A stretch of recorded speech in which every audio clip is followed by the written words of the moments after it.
are only 3,000 questions to ask you, so I'll start with one, and we'll be done by next week. Okay? Long Okay, after Smoke Day. no problem. No, honestly, thank you so much for making the time for myself, Attack the Culture, essentially a hip hop site that we cover the culture from all angles. So, video games, cannabis love, music, all that great stuff, comedian stuff as well. So, once again, Tommy, thank you for giving us 25 hours of your life. Alrighty. It won't be that long. No, honestly, Okay. Tommy, there's so many things to get to. First and foremost, I got to ask you, of course, the excitement, the whole Call of Duty franchise. There's so many people that want a piece of the Cheech and Chong franchise. Why did it make sense for Call of Duty Activision to make this partnership happen? Well, because it looks like the gaming industry is here to stay. It's not just a fly-by-night industry, And so with that in mind, I figured that it was an honor to be asked to participate with the gaming industry, especially the Call of Duty, because that's probably the most iconic game on the planet. And to have our characters in there, it's a dream come true. I keep thinking it was a movie that I shot that I don't remember. No, and Tommy, let me ask you, and be honest with me. I'm going to be honest with you. I think I downloaded Fortnite. I've never actually played Fortnite. And I want to ask you, I know you've done interviews where you're talking about, I give Shelby my phone. I don't know how to work my phone. So I say all that to say this. With Call of Duty, prior to getting this partnership going and this whole entire launch happening, what did you know about Call of Duty? And now that you've done about 3,000 interviews, what do you wish that you didn't know about Call of Duty now? So what did you know about Call of Duty going in? And then what have you since learned? Well, there's been a fascination with guns, with the human race ever since there were guns, ever since the beginning. And before that, it was like a rock and a stick.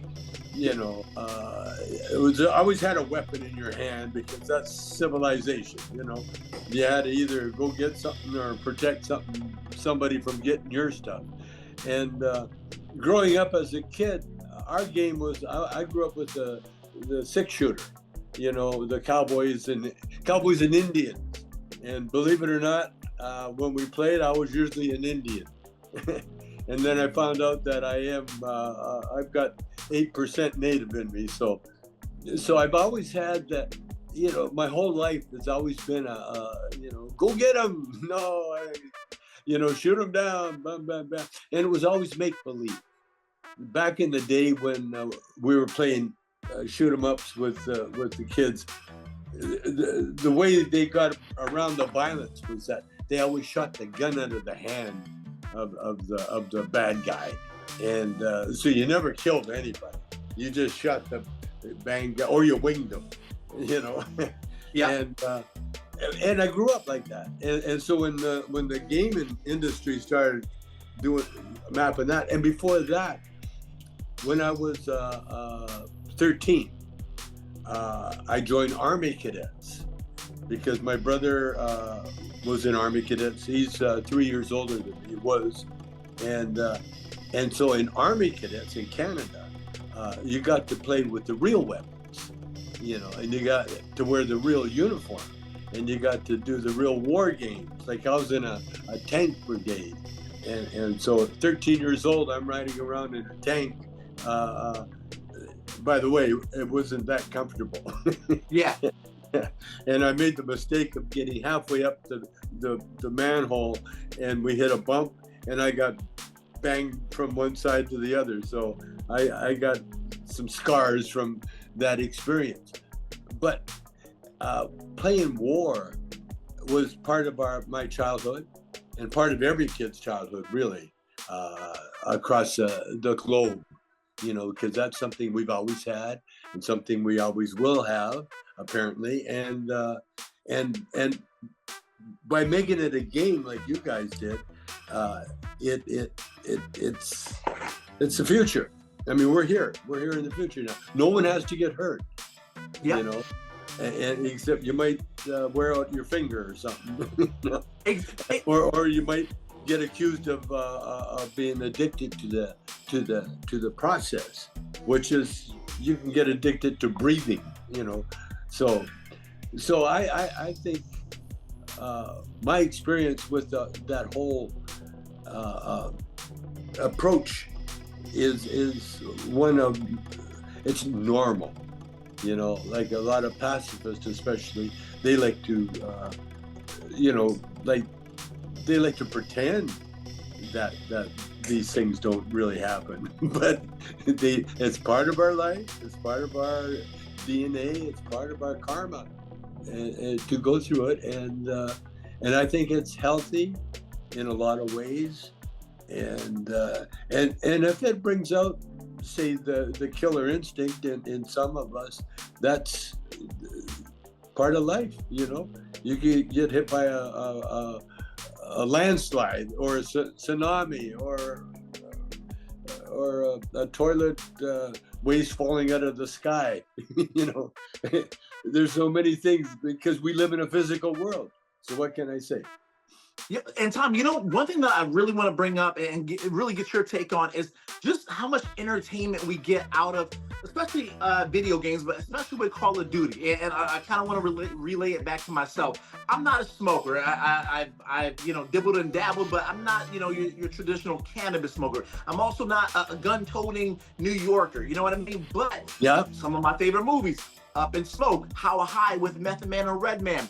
You know, I'm not a gun guy. I've actually never been to a firing range, but I'm addicted to Call of Duty. And just kind of, you know, it's so easy for the critics to say, oh, but there's guns, it represents violence. And you pretty much touched up on it for a second, Tommy, but just really kind of honing in on the entertainment. And, you know, just you had a long day at work. I want to play with my favorite iconic guys, Cheech or maybe Chong, and like spend 30 minutes, 45 minutes and just lose my mind laughing and shooting my friends in a video game. Just talk about the entertainment aspect of what Cheech and Chong bring to Call of Duty.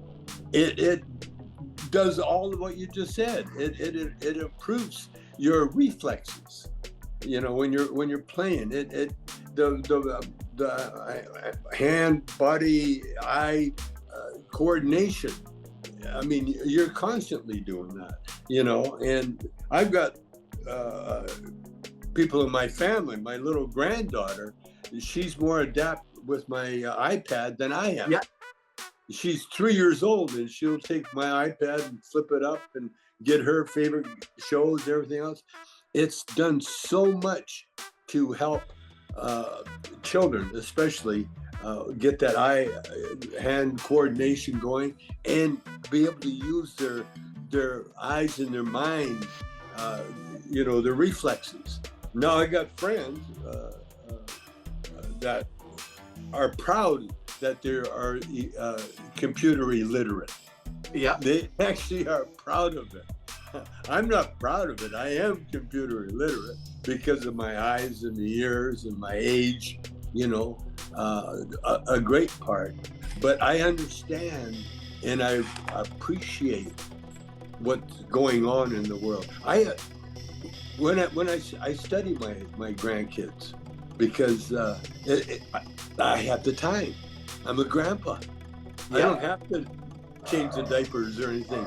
I can sit there and study them, and I watch them, and I watch my little granddaughter, you know, have her tantrums and go through all those things. But to see how the iPad and the games that, you know, for the children, how that calms them down and excited, because what you've done with these video games is that you excited the senses. You know, you've got the eye-hand coordination going, and you are promoting self-awareness to the littlest ones. So my little 3-year-old, well, she's 4 now, but she's going to be a powerhouse in this world. You know, she Yep. won't. She'll always have knowledge because she knows where to go to get knowledge. You know, and it's this new generation is going to be, well, look what they got, man.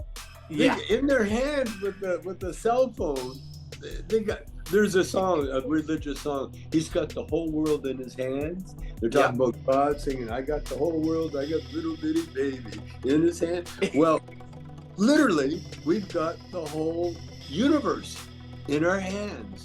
We can sit there. Oh, we can see a star in the sky and go on your phone and just point it at it, and then it'll tell you what star you're looking at. I mean, come on. You know? No, it's my, and Tommy, you know what I was thinking just as you were talking to me? I was just thinking that same granddaughter of yours, when she's old enough, wink, wink, she can be watching Up in Smoke, pause, and then literally on that same iPad, load up Warzone and play as Grandpa. You know what I mean? Like it's just so amazing how technology has changed. She doesn't even need 3 TVs, one playing the movie, one playing the game. I mean, like this industry is so insane, man. Yeah.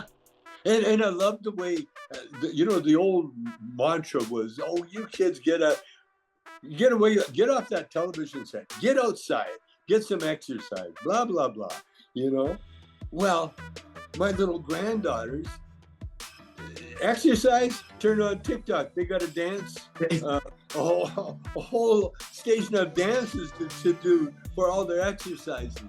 Oh, there's so many things to do with this thing, and it's so incredibly important in the future. That's what we're looking at, you know.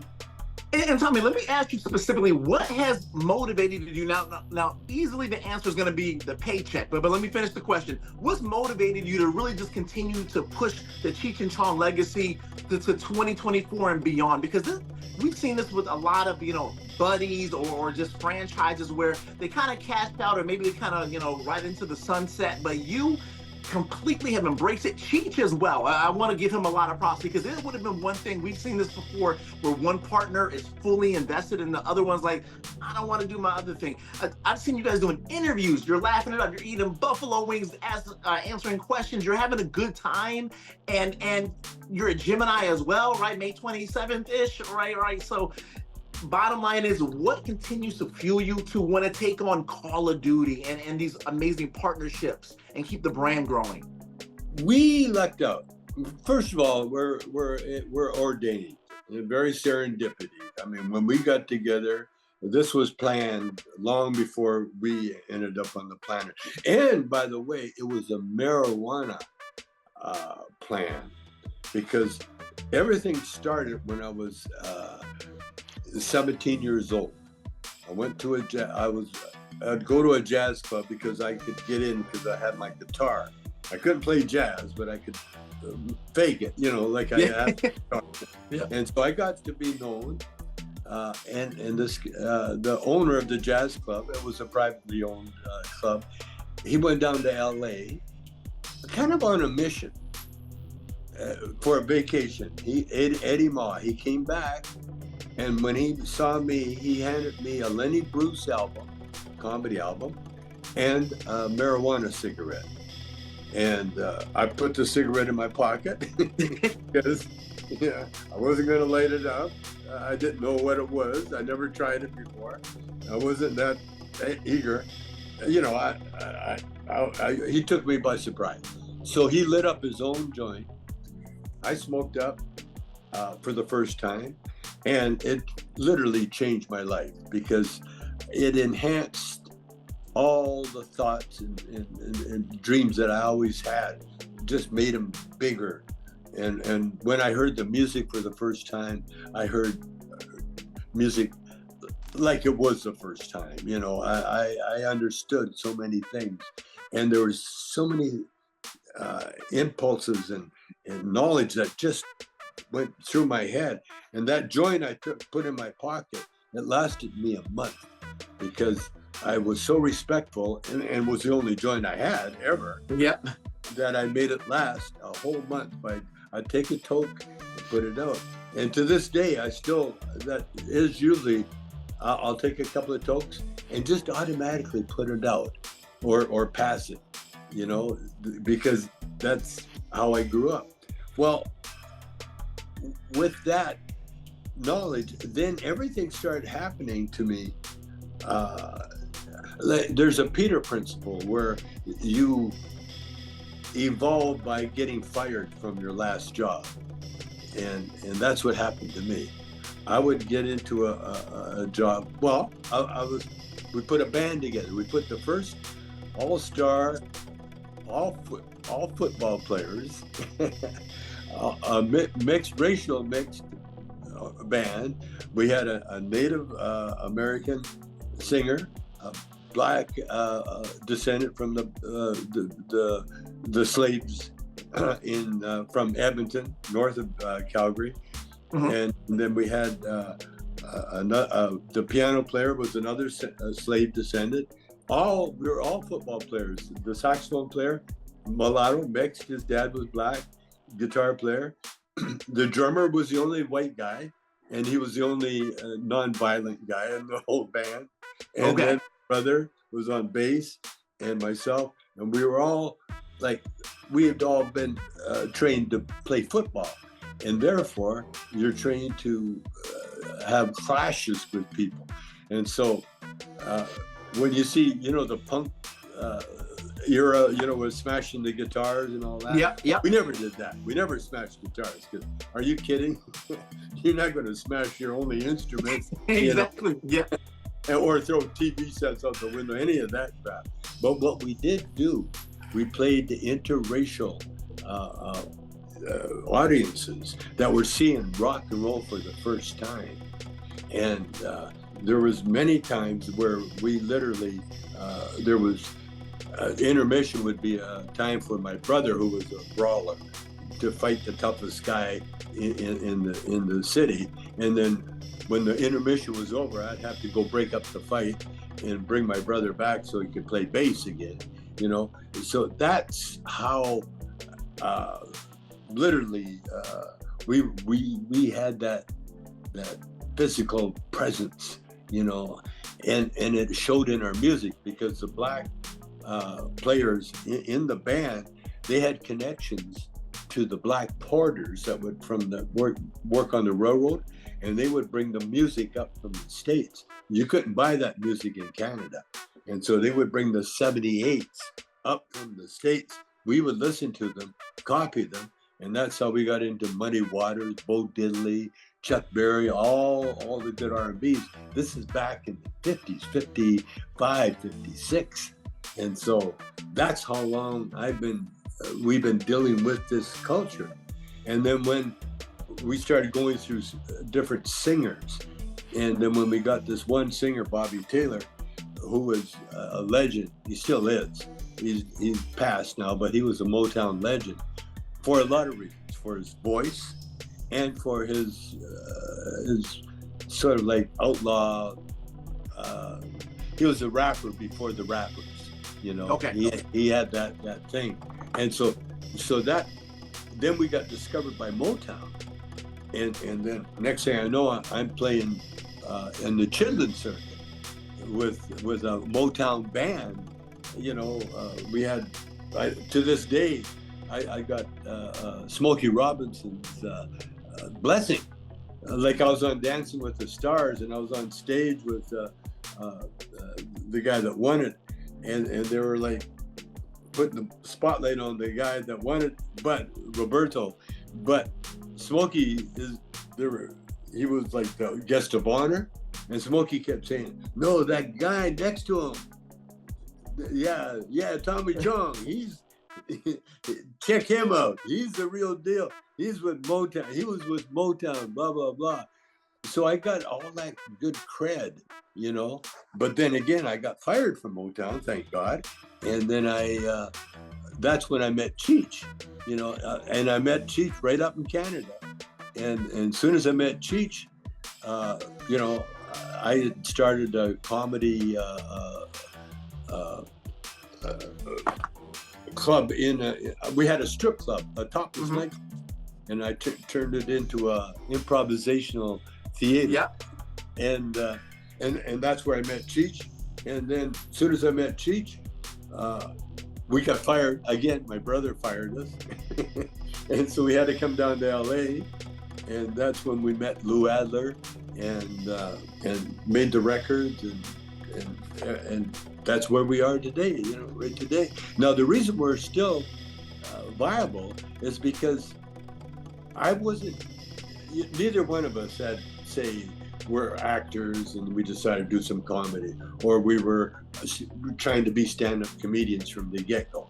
None of that. None of that. Cheech, the only acting Cheech ever did was when I asked him if he ever acted before. And in fact, I never asked him. He had the lie ready for me. he was ready for that. You know, oh yeah, I can do anything. You act before? Oh yeah, I've acted. You know, I said that's good because I haven't. So teach me. You know. So when Cheech and I got together again, everything was so serendipity.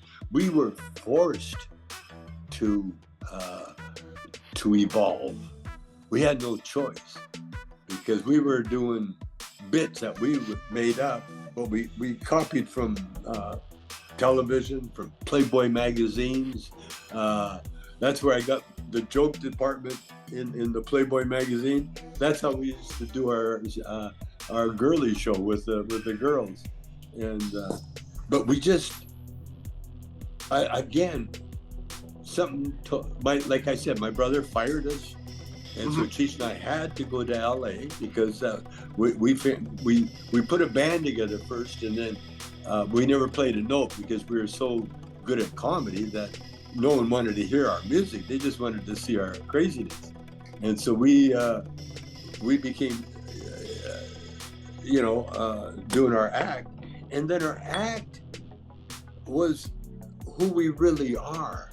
See, this is what I think was my goal, was to because of the racism connected with the marijuana. The marijuana, see, the hemp plant itself was so important to civilization to this day. It was the most important. You know, the hemp plant itself was really responsible for the construction of the pyramids. And I'll tell you how. The way they moved those big rocks around, they had these little tunnels, and everybody wanted to say it was pointed at the stars and all that. No, those little tunnels that was for the cable of hemp rope that they would attach to a counterweight when they got up high enough. And the counterweight attached with the hemp rope would be attached to the cornerstone of the big rocks that they're pulling up. And the way they pulled them up was they would soak the mud, the ground, with olive oil. And they used logs too as rollers. And so, but they put the hemp rope around the big rocks, tied it to the counterweight, pushed the counterweight over, and then with the slaves or the workers, pushed the big cornerstone rocks up there. And they also had scaffolding all the way up the pyramids to help them help the workers put the smaller rocks into place. But everything, the scaffolding was tied with hemp rope. The big cables were all hemp rope. And when they started building all the war machines, everything else, it was all, they needed the hemp rope. And when they started sailing around the world, they needed the hemp sails. The hemp made the best sails. Why? Because it would survive the salt water, the same as the hemp rope would survive. The hemp there's some texture in the hemp itself that protects it from rot and rust. Obviously it's not going to rust, but it's not going to rot either. Everything else did. And so the hemp plant itself, and that was the plant that was referred to in the Bible as a burning bush that talked to Moses. God appeared to Moses in the form of a burning bush. Well, that was a hemp bush.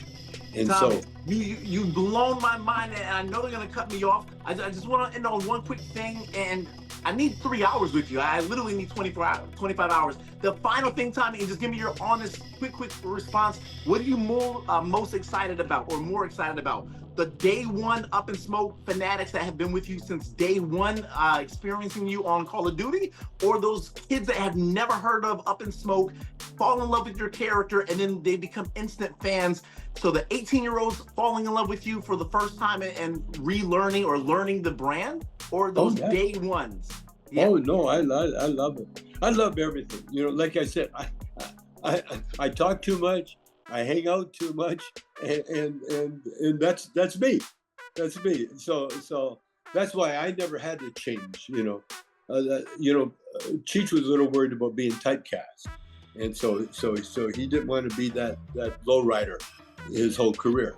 Well, me, I love my character, and I still do, because it's a lot of it is my real character, and what's easier, no matter what movie I do, I got no problem with it, because I'll find a character that fits my character, and that's why the game is such an honor. I got to tell you, it's just such an honor.